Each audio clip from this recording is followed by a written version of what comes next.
Hey guys, Virginia here, Makerspace Coordinator and Chief Imaginator Extraordinaire. I would like to welcome you to the COLAB, the Central Ontario Laboratory, where we use ideation, research, entrepreneurship, and social innovation to fuel your amazing ideas and create lasting change.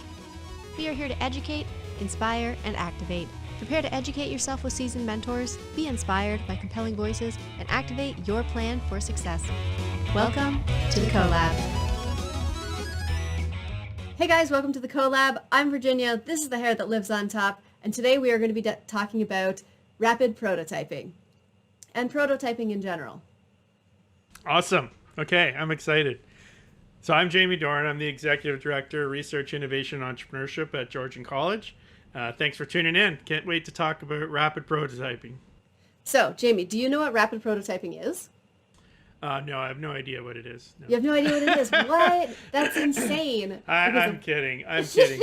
Of course, I know a little bit about it. Yeah, but why don't you give us what is it in a snapshot? So in a snapshot, rapid prototyping is basically fast fabrication, basically using something additive to build something. So a lot of people relate it to 3D printing. When you think about it, isn't always quick. I've had some rapid prototyping that has taken 3 days to print.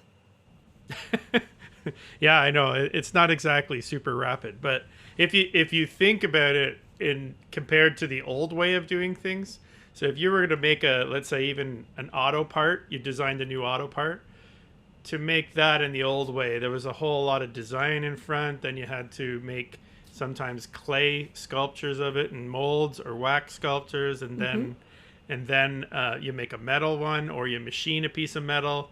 And then you try it out, and that could take months and months to go through that process. So compared to that, 3D printing something over a 3-day period it is super fast.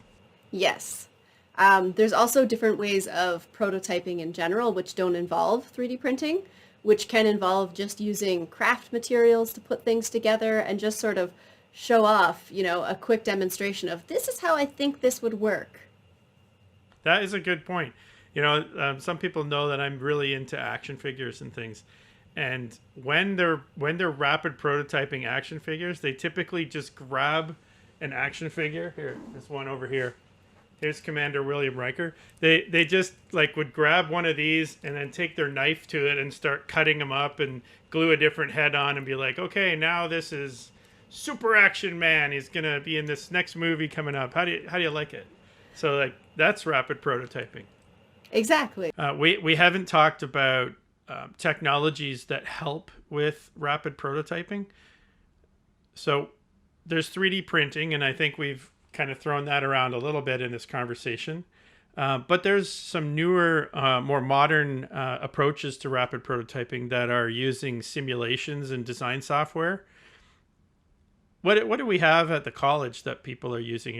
Are you familiar with any of those things? So we have some of the VR technologies at the college, where they are using the technologies to prototype worlds and prototype things within worlds and see how they work there, because you can add real world sort of functions like physics and that sort of thing to your objects so that it actually works that way. I know a lot of the students use not SolidWorks, but CAD type design software, and they can actually show how much stress a pipe can that's take. in the ANSYS software, I think that is. So you can look at that, and you can do there's SolidWorks will do some of that too. We do stress testing and things, but we have a very advanced piece of software called the ANSYS software, which will allow you to look at some physical parameters and environmental parameters around your design, so you can see where it's going to fail, and that saves a ton of money. Imagine you're making something that a single one costs, say, is $10,000 to $20,000. If you build one and then test it and break it, then you got to build another one. What if you have to make 100 of those? Your company's suddenly bankrupt. Just because of that. But you could build it all virtually, and then, as you said, you could actually put it in virtual reality so you can see it in its environment. Make sure it's going to fit.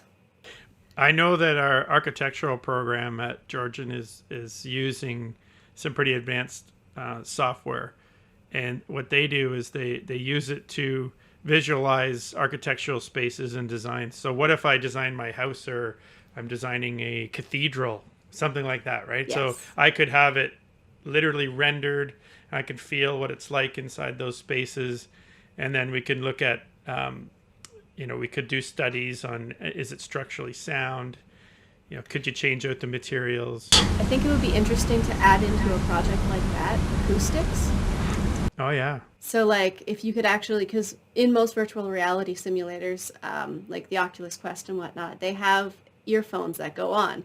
So it would be interesting to have that like microphone attachment where if you said hello into a large cathedral-like space.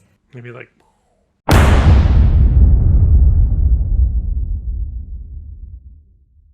my favorite little prototyping story, or at least one of them from the past, was, and maybe you heard about this, but it was, you have a dinosaur skull, and if I remember right, it was a duck-billed dinosaur. Okay. I could be wrong about that, but I can't remember the scientific name of the duck-billed dinosaur. You'll have to look him up. But anyway, what they did is the scientists had the skull, and they did a 3D scan of the skull because they wanted to see what the inside would look like. And what they then, so this CAT scan kind of picked up all the 3D structures inside. They could see the nasal cavity because they have that long kind of nose. Yeah. And so they were like looking at all the spaces in the nasal cavity, thinking, I wonder what this thing sounded like. So they thought, well, we could actually just take the 3D model we made and print it. So they did. So they printed the nasal cavity of this dinosaur, and then, using human lungs, you can just breathe into the back of this thing, and it makes this honking sound, this weird honking sound when you do that. I was like, amazing. Exactly. Yep, so neat. So all these new technologies are making it possible to do all these things, and things that would have been impossible to do in the past. And one last point I think I got there is that because we have all these new tools, we can actually make objects that were impossible to make in the past. So we can design things that just could never have existed before. Machines within machines within machines, that there's no traditional manufacturing process that could actually create one. Yes. But being a student these days is pretty awesome because you get access to these kinds of technologies right in your program. Yes. And you don't have to, in the old days, it would have been, the latest technologies for manufacturing or prototyping stuff would have been only in the engineering programs, maybe in some science programs. But nowadays, these kinds of technologies are going into all different programs. So you could be at Georgian, you could be in nursing, in paramedics, so in the health and medical side. You could be in engineering and those types of programs, like I just mentioned, mechanical and architectural and stuff. But you could also be in the arts. We have our arts department who are using these really cool technologies to do either virtual art displays or doing designing and art installations in cyberspace, if I'm allowed to use that word. Yeah, I think it's still cyberspace. I don't think it's gonna come back in fashion. I like throwing those old words. It's gonna come back in fashion, I swear. Don't worry, everything comes back. That's why I never got rid of my pants with wide legs. They're coming back, I swear. They're coming back. About the art students, they had their whole scholarship show because we weren't able to do a large scholarship show. We had someone who actually built an entire gallery so that everybody could still have their scholarship show, and all of their images were up and posted in the gallery, and you could not physically, but like physically walk through the gallery on your computer and actually render the images and look at people's displays. It was really interesting. How awesome is that? So that was a really good conversation. I think we covered the ground on rapid prototyping and a variety of topics around that. Yes. So it's exciting because now is the age of rapid prototyping. Rapid prototyping for the win. All right. Well, this has been awesome. Do you want to do our like and subscribe, Jamie? Sure. If you like our videos, please like and subscribe to our channel so that you can stay up to date on all the things that we are posting. And please write your comments down below if you have suggestions for us about this episode, if we screwed something up, or if or you just want to comment on any of the topics, or give us a suggestion for future episodes. Yeah, that would be awesome. Thank you so much for joining us. It has been a pleasure, as always, Jamie, to hang out and chat. Yeah, pleasure being with you here. Yes, I would call this an end to the wonderful collab on rapid prototyping. So thanks, guys. See you next time. Bye-bye. Bye.